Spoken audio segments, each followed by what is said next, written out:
म वकिल हुँ, संसारको जुनसुकै अदालतमा पुष्टि गर्न सक्छु, दरबार हत्याकाण्ड नेपालका दलहरूले गराएका हुन्, उनीहरूले जिम्मेवारी लिनुपर्छ। किनकि त्यति बेला सरकार कसको थियो? राजाको थियो, तिमी दलहरूको थियो।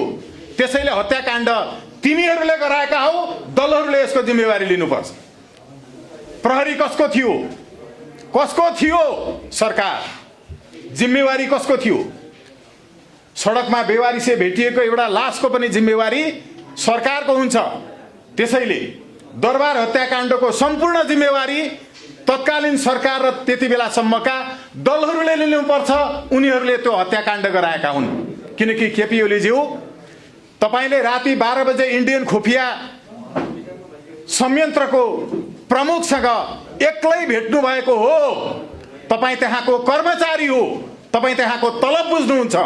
तपाईले राति 12 बजे एक्लै इन्डियन खुफिया एजेन्सीको मालिकसँग भेटेर परराष्ट्र मन्त्रालयको कर्मचारी नराखिकन कति तलब बुझ्नुभयो? होइन भने के भन्नुभएको थियो? के कुरा गर्नुभएको थियो? कहिल्यै सार्वजनिक गर्नुभयो? तपाईहरू विदेशी खुफियासँग मिलेर दरबार हत्याकाण्ड गराउनेहरू हो। जिम्मेवारी तपाईले लिनुपर्छ।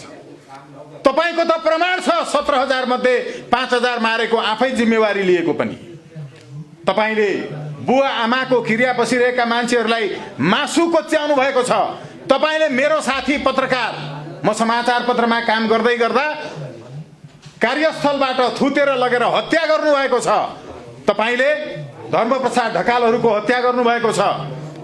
तपाईले विद्यालयमा पढाइरहेका शिक्षकहरूलाई थुतेर लगेर हत्या गर्नुभएको छ। तपाईहरूको हत्याको प्रमाण छ। तर दरबार हत्याकाण्ड भएको बेलामा, दलहरूले गराएको बेलामा राजा काठमाडौँ बाहिर भएको प्रमाण छ। यसको जिम्मेवारी तपाईहरूले लिनुपर्छ। आजदेखि यो दरबार हत्याकाण्डको बारेमा दलहरूले उठाएका प्रश्न यही समय बिन्दुदेखि खारेज गरिन्छ र यसको सम्पूर्ण जिम्मेवारी दलहरूलाई दिइन्छ। दलहरूले यसको जिम्मेवारी लिनुपर्छ। त्यति बेलाका कम्तीमा सरकारमा रहेकाहरूलाई 1 नम्बरमा पक्राउ गरेर सोधखोज र अनुसन्धान सुरु गर्नुपर्छ। उनीहरूले गराएका हुन्। यो प्रश्न आइन्दा कसैबाट उठ्यो भने देश विदेशका सबै नेपाली नागरिकहरूको यही जवाफ हुनेछ, दलहरूले गराएका हुन्। खारेज भयो प्रश्न। म यसपछि विनम्रतापूर्वक निवेदन गर्छु कि यी दलका दासहरूबाट मुक्तिको क्रममा अहिलेका गृहमन्त्री रमेश लेखक संविधानको विरोधलाई प्रतिबन्ध लगाइने उहाँले बताउनु भएछ एउटा कार्यक्रममा। उहाँले कानुन पढे जस्तो लाग्छ, पास पनि गरे जस्तो लाग्छ। चिट नचोरी पास गर्नु भएको भए चुनौतीका साथ भन्छु, पञ्चायत कालमा पनि राष्ट्रिय पञ्चायतभित्र द्रोणाचार्य क्षेत्री, पद्मरत्न तुलाधर यस्ता धेरै व्यक्तित्वहरू पञ्चायतकालीन राष्ट्रिय पञ्चायत संसद भित्रै उभिएर संविधानको विरोध गर्नुहुन्थ्यो। तपाई निरङ्कुशहरूले अहिले वैचारिक, सैद्धान्तिक र विधिशास्त्रीय विश्लेषण र विरोध गर्न नदिने कुरा, तपाईले कानुन पास गर्नुभएको हो भने तपाईले चिट चोरेर पास गर्नुभएको हो रमेश लेखकज्यू। संसारको कुनै पनि कानुनविदले संसारको सबैभन्दा धेरै विरोध, विश्लेषण र मीमांसा हुने एउटै लिगल लिटरेचर, त्यो हो संविधान। संविधानकै सबैभन्दा बढी विरोध गर्न पाइन्छ। अहिलेको संविधान कसको हो? के नेपाली कांग्रेसले जिम्मेवारी लिन सक्छ कि यो अक्षरशः सबै हामीले गरेका हौं? उहाँहरूले अस्वीकार गर्नुभएको छ। एमालेले हाम्रो आफ्नै प्रस्ताव अनुसार यो संविधान हो भनेको छैन। हिमाली साथीहरूले भन्नुभएको छैन, पहाडी साथीहरूले भन्नुभएको छैन, मधेसी साथीहरूले भन्नुभएको छैन। यो संविधानको अपनत्व कसैले लिएको छैन र संविधानमा तपाईले जबरजस्त नेपाली जनताले नमागेका कुराहरू जुन थोपर्नु भयो, संविधानको विरोध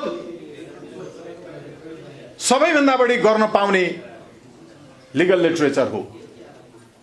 यो उहाँले भन्नुभएको कुरा विधि शास्त्रीय मान्यताको विपरीत छ। म एकचोटि रमेश लेखकज्यूलाई कानुन फेरि पढेर आउन आग्रह गर्छु। म विनम्रतापूर्वक सँगसँगै निवेदन गर्छु कि महाराजाधिराजबाट एक पटकको नेपाली सधैँका लागि नेपाली हुकुम भएको छ। नेपाल फर्क, नेपाल स्वर्ग। विदेशमा रहेका सम्पूर्ण नेपाली नागरिक दाजुभाइ दिदीबहिनीहरूलाई तपाईहरूले पठाएको रेमिट्यान्सको यहाँ ब्रह्मलुट मचाउनका लागि यो छुट अब नदिनुहोस्। आन्दोलनलाई सहयोग गर्न विदेशमा रहनुभएका सबै नेपाली नागरिकहरू अब रेमिट्यान्स पठाउन बन्द गर्नुहोस्। तपाईको तर्फबाट यो आन्दोलन होस्, हामी आह्वान गर्न चाहन्छौँ। नेपालभित्र रहनुभएका उद्योगी व्यवसायी साथीहरू, तपाईलाई हामी यो आन्दोलन सफल नहुन्जेलसम्मका लागि सबैलाई नो ट्याक्स मुभमेन्ट अगाडि बढाउनका लागि, कर नतिर्ने आन्दोलन अगाडि बढाउनका लागि आह्वान गर्छौँ उद्योगी व्यवसायी साथीहरू। अब यो आन्दोलन उद्योगी व्यवसायी साथीहरूको तर्फबाट हुनेछ। र मिडियाको अघि प्रसङ्ग आएको थियो। नेपालको सबभन्दा पहिलो मिडिया ल सञ्चार कानुन, म कानुन मध्येको त्यति बेला एलएलएम नहुँदा बीएलमा मेजर मिडिया ल पनि लिएर पढेको विद्यार्थी हो। नेपालको पहिलो मिडिया कानुन राणाहरूले जारी गरेको सनद जो गोरखापत्र प्रकाशनका सन्दर्भमा भएको थियो, त्यसमा छाप्न हुने कुराहरूको सूची उल्लेख थियो र छाप्न हुने कुराहरू मध्ये सबैभन्दा तल छाप्न नहुने कुरामा राणा प्रधानमन्त्रीहरूले के छाप्न नहुने भनेर लेखेका थिए। त्यो एउटै बुँदा थियो, त्यो थियो हाम्रा प्रशंसाका कुरा नछाप्नु। राणाले समेत आफ्नो प्रशंसाका कुरा नछाप्नु भन्थे। तिमी अहिलेका निरङ्कुशहरू हाम्रो प्रशंसा बाहेक नछाप्नु भनिरहेका छौ। तिम्रा मिडियासँग सम्बन्धित जारी गरेका यी आदेशहरू पनि आजैदेखि खारेज गरिन्छ। राष्ट्रवादी देशभक्त सञ्चारकर्मी साथीहरूले तिम्रा विरुद्ध लेख्न, बोल्न, छाप्न छोड्ने छैनन्। तपाईहरू ढुक्क हुनुभयो हुन्छ। र केही मिडियाका साथीहरू छन् जो युएसएआइडी इत्यादिबाट सञ्चालित छन्। यसतर्फ अघि नै प्रसङ्ग आइसकेको भएको हुनाले म त्यसतर्फ जान्न। अर्को महत्त्वपूर्ण कुरा, पृथ्वी पथ सम्झँदा नेपाली सेना सम्झनुपर्छ।